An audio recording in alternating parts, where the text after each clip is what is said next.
ഈശോയിൽ ഏറ്റവും സ്നേഹം നിറഞ്ഞവരെ, ദൈവകൃപയുടെ 365 ദിവസങ്ങളെന്ന വചനവായന ശുശ്രൂഷയിലേക്ക് ഏറ്റവും സ്നേഹപൂർവ്വം സ്വാഗതം ചെയ്യുന്നു. ഇന്ന് 45-ാം ദിവസം.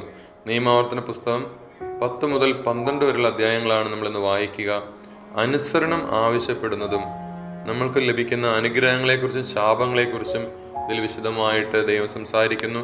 പരിശുദ്ധാത്മാവിന്റെ നിറവിൽ ഈ ജീവന്റെ വചനം വായിച്ച് ധ്യാനിക്കാൻ ദൈവം നമ്മളെല്ലാവരെയും സമൃദ്ധമായി അനുഗ്രഹിക്കട്ടെ. ഈ ശംശിയായിരിക്കും സ്തുതിയായിരിക്കട്ടെ. നിയമാവർത്തന പുസ്തകം 10-ാം അധ്യായം. വീണ്ടും ഉടമ്പടി പത്രിക. കർത്താവിനോട് അരുളി ചെയ്തു, ആദ്യത്തേതുപോലെ 2 കൽപ്പലകൾ വെട്ടിയെടുത്തുകൊണ്ട് മലയുടെ മുകളിൽ എന്റെ അടുത്ത് വരിക. മരം കൊണ്ട് ഒരു പേടകവും ഉണ്ടാക്കുക. നീ ഉടച്ചു കളഞ്ഞ ആദ്യത്തെ പലകയിലുണ്ടായിരുന്ന വാക്കുകൾ ഞാൻ അവയിൽ എഴുതും. നീ അവ ആ പേടകത്തിൽ വയ്ക്കണം. അതനുസരിച്ച് കരുവേല മരം കൊണ്ട് ഞാൻ ഒരു പേടകമുണ്ടാക്കി. മുൻപിലത്തേതുപോലെയുള്ള 2 കൽപ്പലകകളും വെട്ടിയെടുത്തുകൊണ്ട് മലമുകളിലേക്ക് പോയി. ജനത്തിന്റെ സമ്മേളന ദിവസം നിങ്ങളുടെ ദൈവമായ കർത്താവ് മലയിൽ വെച്ച് അഗ്നിയുടെ മധ്യത്തിൽ നിന്ന് നിങ്ങളോട് അരുളി ചെയ്ത 10 പ്രമാണങ്ങളും ആദ്യത്തേതുപോലെ ആ പലകകളിൽ എഴുതി എനിക്ക് തന്നു. പിന്നീട് ഞാൻ മലയിൽ നിന്ന് ഇറങ്ങി വന്നു. ഞാൻ ഉണ്ടാക്കിയ പേടകത്തിൽ ആ പലകകൾ നിക്ഷേപിച്ചു. കർത്താവ് എന്നോട് കൽപ്പിച്ചതുപോലെ അവ അതിൽ സൂക്ഷിച്ചിരിക്കുന്നു. ഇസ്രായേൽ ജനം യാഖാന്റെ മക്കളുടെ കിണറുകളുടെ സമീപത്ത് നിന്ന് മൊസേറയിലേക്ക് യാത്ര തിരിച്ചു. അവിടെ വെച്ച് അഹറോൻ മരിച്ചു. അവിടെ തന്നെ അവനെ സംസ്കരിക്കുകയും ചെയ്തു. അവന് പകരം മകൻ എലയാസർ പുരോഹിത ശുശ്രൂഷ ഏറ്റെടുത്തു. അവിടെ നിന്ന് അവർ ഗുദ്ഗോദായിലേക്കും ഗുദ്ഗോദായിൽ നിന്ന് അരുവികളുടെ നാടായ യോദ്ബാത്തായിലേക്കും യാത്ര ചെയ്തു. അക്കാലത്ത് കർത്താവിന്റെ ഉടമ്പടിയുടെ പേടകം വഹിക്കാനും അവിടുത്തെ സന്നിധിയിൽ അവിടത്തേക്ക് ശുശ്രൂഷ ചെയ്യാനും അവിടുത്തെ നാമത്തിൽ അനുഗ്രഹിക്കാനുമായി ലേവിയുടെ ഗോത്രത്തെ കർത്താവ് വേർതിരിച്ചു. ഇവയാണ് ഇന്നോളം അവരുടെ കടമകൾ. അതിനാൽ ലേവ്യർക്ക് തങ്ങളുടെ സഹോദരരോടൊത്ത് ഒരു ഓഹരിയും അവകാശവുമില്ല. നിന്റെ ദൈവമായ കർത്താവ് അരുളി ചെയ്തതുപോലെ അവിടുന്നാണ് അവരുടെ അവകാശം. ആദ്യത്തേതുപോലെ 40 രാവും പകലും ഞാൻ മലയിൽ താമസിച്ചു. ആ പ്രാവശ്യവും കർത്താവിന്റെ പ്രാർത്ഥന കേട്ടു. അവിടുന്ന് നിങ്ങളെ നശിപ്പിക്കുകയില്ലെന്ന് തീരുമാനിച്ചു. കർത്താവ് എന്നോട് അരുളി ചെയ്തു, ഞാൻ അവർക്ക് കൊടുക്കാമെന്ന് അവരുടെ പിതാക്കന്മാരോട് ശപഥം ചെയ്തിട്ടുള്ള ദേശം അവർ പോയി കരസ്ഥമാക്കേണ്ടതിന് നീ എഴുന്നേറ്റ് അവരെ നയിക്കുക. അനുസരണം ആവശ്യപ്പെടുന്നു. ഇസ്രായേലേ, നിങ്ങളുടെ ദൈവമായ കർത്താവ് നിങ്ങളിൽ നിന്ന് ആവശ്യപ്പെടുന്നത് നിങ്ങൾ അവിടുത്തെ ഭയപ്പെടുകയും അവിടുത്തെ മാർഗത്തിൽ ചരിക്കുകയും അവിടുത്തെ സ്നേഹിക്കുകയും പൂർണ്ണ ഹൃദയത്തോടും പൂർണ്ണ ആത്മാവോടും കൂടെ അവിടുത്തെ സേവിക്കുകയും നിങ്ങളുടെ നന്മയ്ക്കായി ഞാനിന്ന് നൽകുന്ന കർത്താവിന്റെ കൽപ്പനകളും ചട്ടങ്ങളും അനുസരിക്കുകയും ചെയ്യുക എന്നതല്ലാതെ എന്താണ്? ആകാശവും ആകാശങ്ങളുടെ ആകാശവും ഭൂമിയും അവയിലുള്ള സമസ്തവും നിന്റെ ദൈവമായ കർത്താവിൻ്റെതാണ്. എങ്കിലും കർത്താവ് നിങ്ങളുടെ പിതാക്കന്മാരിൽ സംപ്രീതനായി അവരെ സ്നേഹിക്കുകയും അവർക്ക് ശേഷം അവരുടെ സന്തതികളായ നിങ്ങളെ ഇന്നും നിങ്ങളായിരിക്കുന്നതുപോലെ മറ്റെല്ലാ ജനങ്ങൾക്കും ഉപരിയായി തിരഞ്ഞെടുക്കുകയും ചെയ്തു. ആകയാൽ ഹൃദയം തുറക്കുവിൻ, ഇനിമേൽ ദുശ്ശാഠ്യക്കാരായിരിക്കരുത്.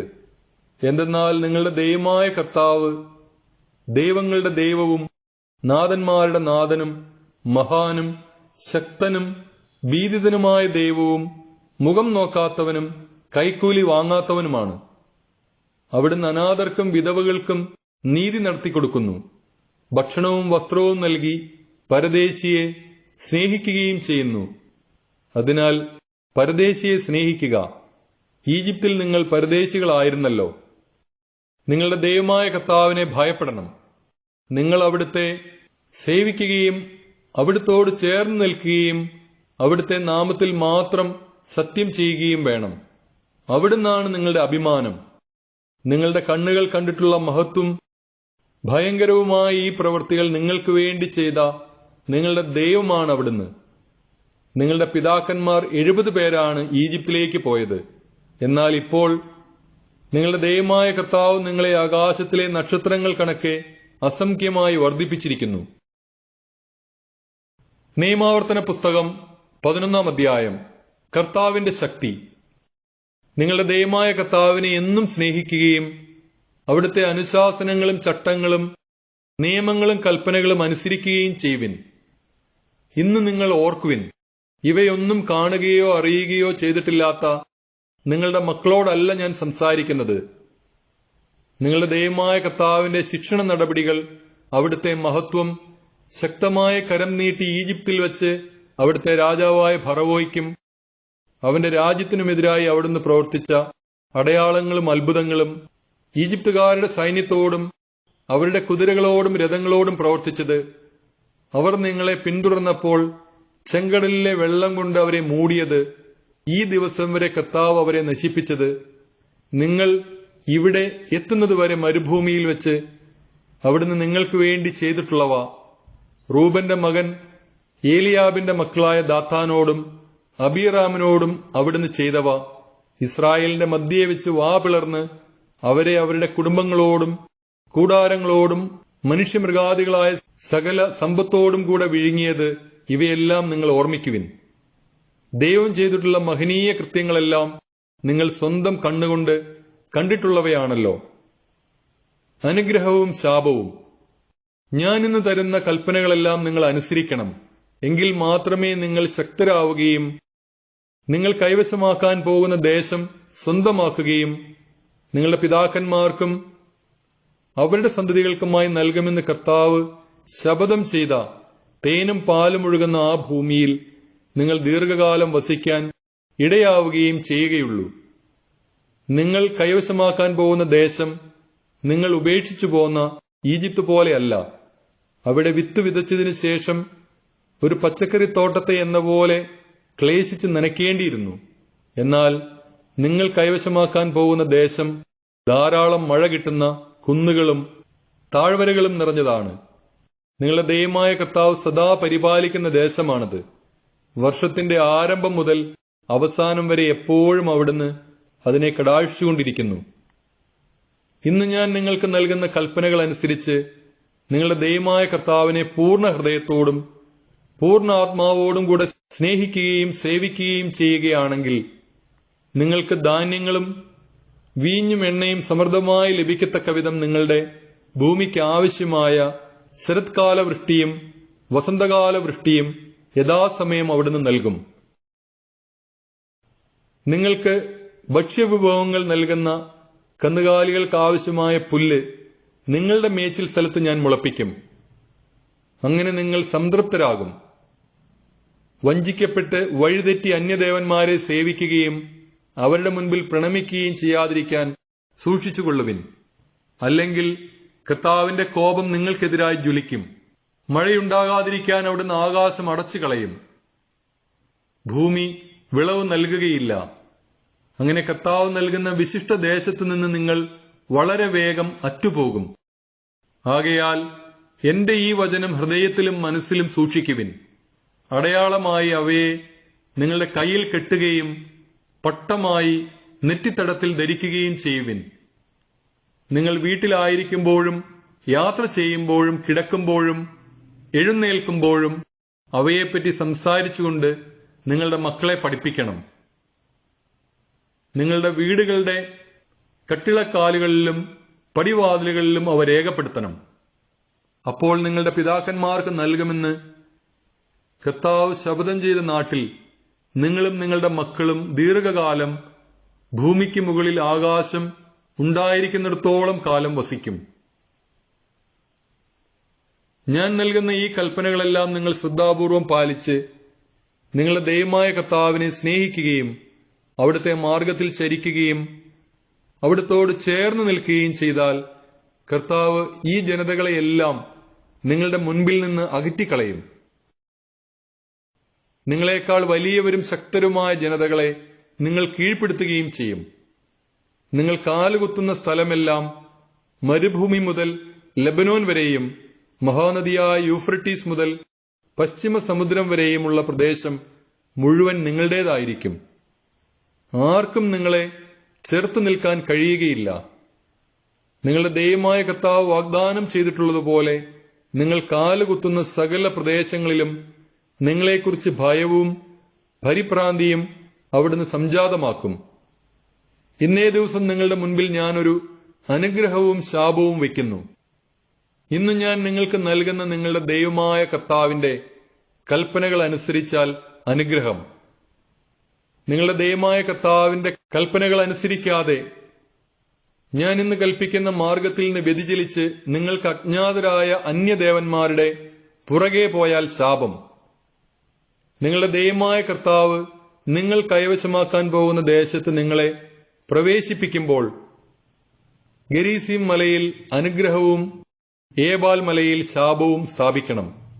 ഈ മലകൾ ജോർദാന്റെ മറുകരെ സൂര്യൻ അസ്തമിക്കുന്ന ദിക്കിലേക്കുള്ള വഴിയിൽ അരാബായിൽ വസിക്കുന്ന കാനാൻകാരുടെ ദേശത്ത് സ്ഥിതി ചെയ്യുന്നു. ഗിൽഗാലിനെതിരെ മോറയിലെ ഓക്കുമരത്തിനടുത്താണിവ.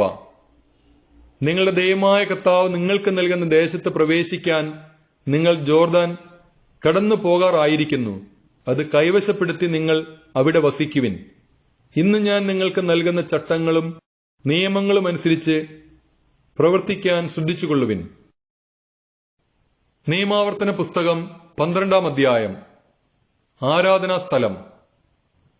നിങ്ങളുടെ പിതാക്കന്മാരുടെ ദൈവമായ കർത്താവ് നിങ്ങൾക്ക് അവകാശമായി നൽകുന്ന ദേശത്ത് ജീവിതകാലമത്രയും അനുവർത്തിക്കേണ്ട ചട്ടങ്ങളും നിയമങ്ങളും ഇവയാണ്. നിങ്ങൾ കീഴടക്കുന്ന ജനതകൾ ഉയർന്ന മലകളിലും കുന്നുകളിലും മരച്ചുവട്ടിലും തങ്ങളുടെ ദേവന്മാരെ ആരാധിച്ചിരുന്ന എല്ലാ സ്ഥലങ്ങളും നിശേഷം നശിപ്പിക്കണം. അവരുടെ ബലിപീഠങ്ങൾ തട്ടിമറിക്കണം. സ്തംഭങ്ങൾ തകർത്ത് പൊടിയാക്കണം. അക്ഷേരാ ദേവതയുടെ ചിഹ്നങ്ങൾ ദഹിപ്പിക്കണം. അവരുടെ ദേവന്മാരുടെ കൊത്തുവിഗ്രഹങ്ങൾ വെട്ടിമുറിച്ച് ആ സ്ഥലങ്ങളിൽ നിന്ന് അവരുടെ നാമം നിർമ്മാർജ്ജനം ചെയ്യണം. നിങ്ങളുടെ ദൈവമായ കർത്താവിനെ ആരാധിക്കുന്നതിൽ നിങ്ങൾ അവരെ അനുകരിക്കരുത്. നിങ്ങളുടെ ദൈവമായ കർത്താവ് തന്റെ നാമം സ്ഥാപിക്കാനും തനിക്ക് വസിക്കാനുമായി നിങ്ങളുടെ സകല ഗോത്രങ്ങളിൽ നിന്ന് തിരഞ്ഞെടുക്കുന്ന സ്ഥലമേതെന്ന് അന്വേഷിച്ച് നിങ്ങൾ അവിടേക്ക് പോകണം. നിങ്ങളുടെ ദഹനബലികളും മറ്റു ബലികളും ദശാംശങ്ങളും നീരാജനങ്ങളും നേർച്ചകളും സ്വാഭിഷ്ട കാഴ്ചകളും ആടുമാടുകളുടെ കടിഞ്ഞൂൽ ഫലങ്ങളും അവിടെ കൊണ്ടുവരണം. നിങ്ങളുടെ സകല പ്രവൃത്തികളിലും നിങ്ങളുടെ ദൈവമായ കർത്താവ് നിങ്ങളെ അനുഗ്രഹിച്ചതിനാൽ നിങ്ങളും കുടുംബാംഗങ്ങളും അവിടെ വെച്ച് നിങ്ങളുടെ ദൈവമായ കർത്താവിന്റെ മുൻപിൽ അവ ഭക്ഷിച്ച് സന്തോഷിക്കണം. ഇന്ന് ഓരോരുത്തരും താന്താങ്ങൾക്ക് ഇഷ്ടമുള്ളത് പ്രവർത്തിക്കുന്നത് പോലെ അന്ന് നിങ്ങൾ ചെയ്യരുത്. എന്തുകൊണ്ടെന്നാൽ ഇതുവരെ നിങ്ങൾ നിങ്ങളുടെ വിശ്രമസ്ഥാനത്ത് നിങ്ങളുടെ ദൈവമായ കർത്താവ് നിങ്ങൾക്ക് അവകാശമായി നൽകുന്ന ദേശത്ത് എത്തിച്ചേർന്നിട്ടില്ല. നിങ്ങൾ ജോർദാൻ കടന്ന് നിങ്ങളുടെ ദൈവമായ കർത്താവ് നിങ്ങൾക്ക് അവകാശമായി നൽകുന്ന ദേശത്ത് വാസമുറപ്പിക്കും. അപ്പോൾ തന്റെ നാമം സ്ഥാപിക്കാനായി നിങ്ങളുടെ ദൈവമായ കർത്താവ് ഒരു സ്ഥലം തിരഞ്ഞെടുക്കും. ഞാൻ നിങ്ങളോട് കൽപ്പിക്കുന്നവയെല്ലാം നിങ്ങളുടെ ദഹനബലികളും മറ്റു ബലികളും ദശാംശങ്ങളും നീരാജനങ്ങളും കർത്താവിന് നേരുന്ന എല്ലാ ഉത്തമ വസ്തുക്കളും അവിടെ കൊണ്ടുവരണം. നിങ്ങളുടെ ദൈവമായ കർത്താവിന്റെ മുമ്പിൽ നിങ്ങളും നിങ്ങളുടെ പുത്രന്മാരും പുത്രികളും ദാസന്മാരും ദാസികളും നിങ്ങളുടെ നഗരങ്ങളിൽ വസിക്കുന്ന ലേവ്യരും സന്തോഷിക്കണം. നിങ്ങൾക്കുള്ളതുപോലെ ലേവ്യർക്ക് സ്വന്തമായി ഒരു ഓഹരിയും അവകാശവുമില്ലല്ലോ. തോന്നുന്നിടത്തൊക്കെ നിങ്ങൾ ദഹനബലി അർപ്പിക്കരുത്. നിങ്ങളുടെ ഗോത്രങ്ങളിൽ ഒന്നിൽ നിന്ന് കർത്താവ് തിരഞ്ഞെടുക്കുന്ന സ്ഥലത്ത് നിങ്ങൾ ദഹനബലി അർപ്പിക്കുകയും ഞാൻ ആജ്ഞാപിക്കുന്നതെല്ലാം അനുഷ്ഠിക്കുകയും ചെയ്യുവിൻ. നിങ്ങളുടെ ദൈവമായ കർത്താവ് നൽകിയിരിക്കുന്ന അനുഗ്രഹങ്ങൾക്കനുസരിച്ച് നിങ്ങളുടെ നഗരങ്ങളിൽ മൃഗങ്ങളെ കൊന്ന് ഇഷ്ടാനുസരണം ഭക്ഷിച്ചുകൊള്ളുവിൻ. കലമാനിനെയും പുള്ളിമാനിനെയും എന്ന പോലെ ശുദ്ധർക്കും അശുദ്ധർക്കും അത് ഭക്ഷിക്കാം. രക്തം മാത്രം ഭക്ഷിക്കരുത്. അത് വെള്ളം കണക്കെ നിലത്തൊഴിച്ചു കളയണം. ധാന്യം, വീഞ്ഞ്, എണ്ണ ഇവയുടെ ദശാംശം, ആടുമാടുകളുടെ കടിഞ്ഞൂൽ, നേരുന്ന നേർച്ചകൾ, സ്വാഭിഷ്ട കാഴ്ചകൾ, മറ്റ് കാണിക്കകൾ എന്നിവ നിങ്ങളുടെ പട്ടണങ്ങളിൽ വെച്ച് ഭക്ഷിക്കരുത്. എന്നാൽ നിങ്ങളുടെ ദൈവമായ കർത്താവ് തിരഞ്ഞെടുക്കുന്ന സ്ഥലത്ത് അവിടുത്തെ സന്നിധിയിൽ വെച്ച് അവ നിങ്ങളും നിങ്ങളുടെ പുത്രന്മാരും പുത്രികളും ദാസന്മാരും ദാസികളും നിങ്ങളുടെ നഗരങ്ങളിൽ വസിക്കുന്ന ലേവ്യരും ഭക്ഷിക്കണം. നിങ്ങളുടെ എല്ലാ പ്രവൃത്തികളെയും പറ്റി നിങ്ങൾ ദൈവമായ കർത്താവിന്റെ മുൻപാകെ സന്തോഷിച്ചുകൊള്ളുവിൻ. നിങ്ങൾ ഭൂമിയിൽ വസിക്കുന്നിടത്തോളം കാലം ലേവ്യരെ അവഗണിക്കരുത്. നിങ്ങളുടെ ദൈവമായ കർത്താവ് തന്റെ വാഗ്ദാനമനുസരിച്ച് നിങ്ങളുടെ ദേശം വിസ്തൃതമാക്കുമ്പോൾ, നിങ്ങൾക്ക് മാംസം കഴിക്കാൻ ആഗ്രഹമുണ്ടാകുമ്പോൾ ഇഷ്ടം പോലെ ഭക്ഷിച്ചുകൊള്ളുവിൻ.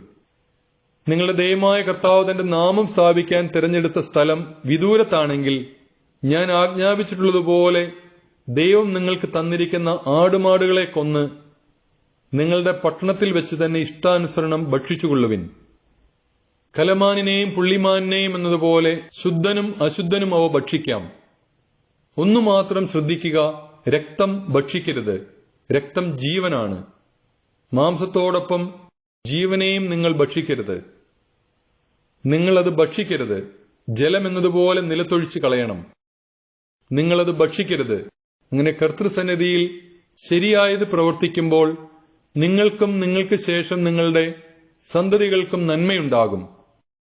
ദൈവത്തിന് സമർപ്പിച്ച് വിശുദ്ധമാക്കിയ വസ്തുക്കളും നേർച്ചകളും മാത്രം അവിടുന്ന് തിരഞ്ഞെടുക്കുന്ന സ്ഥലത്തേക്ക് നിങ്ങൾ കൊണ്ടുപോകണം. അവിടെ നിങ്ങളുടെ ദൈവമായ കർത്താവിന്റെ ബലിപീഠത്തിൽ നിങ്ങളുടെ ദഹനബലികൾ, മാംസവും രക്തവും സമർപ്പിക്കണം. നിങ്ങളുടെ ബലിയുടെ രക്തം ദൈവമായ കർത്താവിന്റെ ബലിപീഠത്തിന്മേൽ തളിക്കണം. എന്നാൽ മാംസം നിങ്ങൾക്ക് ഭക്ഷിക്കാം. ഞാൻ നിങ്ങളോട് കൽപ്പിക്കുന്ന ഈ കാര്യങ്ങളെല്ലാം ശ്രദ്ധാപൂർവം ശ്രവിക്കുവിൻ. നിങ്ങൾ ദൈവമായ കർത്താവിന്റെ മുൻപിൽ നന്മയും ശരിയും മാത്രം പ്രവർത്തിക്കുമെങ്കിൽ നിങ്ങൾക്ക് ശേഷം നിങ്ങളുടെ സന്തതികൾക്കും എന്നേക്കും നന്മയുണ്ടാകും. ജനതകളെ അനുകരിക്കരുത്. നിങ്ങൾ കീഴടക്കാൻ പോകുന്ന ദേശത്തുള്ള ജനതകളെ ദൈവമായ കർത്താവ് നിങ്ങളുടെ മുൻപിൽ വെച്ച് നശിപ്പിക്കും. നിങ്ങൾ അവരുടെ ഭൂമി കൈവശമാക്കി അവിടെ വസിക്കുകയും ചെയ്യും. അവർ നശിച്ചു കഴിയുമ്പോൾ അവരെ അനുകരിച്ച് വഞ്ചിതരാകാതിരിക്കാൻ പ്രത്യേകം ശ്രദ്ധിക്കണം. ഈ ജനം ചെയ്തതുപോലെ നിങ്ങളും ചെയ്യേണ്ടതിന് അവർ എപ്രകാരം തങ്ങളുടെ ദേവന്മാരെ സേവിച്ചു എന്ന് നിങ്ങൾ അന്വേഷിക്കരുത്. നിങ്ങളുടെ ദൈവമായ കർത്താവിനെ ആരാധിക്കുന്നതിൽ നിങ്ങൾ അവരെ അനുകരിക്കരുത്.